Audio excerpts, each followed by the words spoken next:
So I asked the question on Product Hunt, what do you think is the number one thing that holds people back from starting a business? And we got a lot of responses. And majority of them went back to fear. Fear of failure, fear of this not working out, fear of this. So, the definition of fear, or, there's an absence of faith when there's fear. And any spiritual people know this, that when you have a lot of faith, you don't fear a lot of things in this world just because your faith overcomes that fear. But it is a real thing for people. But here's like a concrete way that you can overcome those fears. And it's not, it's very fundamental. So you're afraid, and typically you're afraid of the unknown. You're afraid because you just don't know how it's going to turn out. You don't know if it's a good idea. You don't know if you have what it takes to get this done. So preparation can start to eat into that fear. So when I say preparation, meaning that, with preparation comes confidence.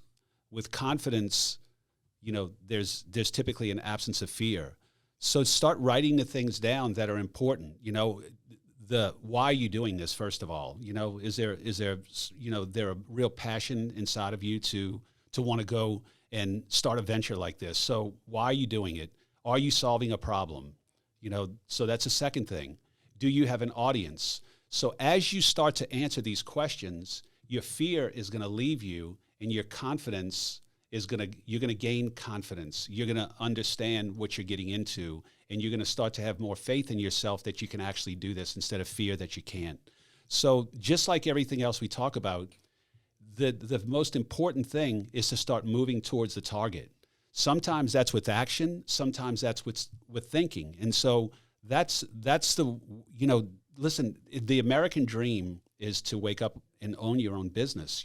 There's lots of people that don't want to do it. And I've heard, this is the answer I've heard in most cases too, that why don't you start doing this? We know why they fail once they start, but fear is always the thing that keeps people from taking that jump and risking everything. And preparation is going to give you confidence, and confidence is going to eat into that fear. And so that's the best way to attack it. And I think at the end of it, you still might not want to move forward with it, but it won't be because you're afraid. It's just because you've got the knowledge now to understand whether this is a worthy thing to move into.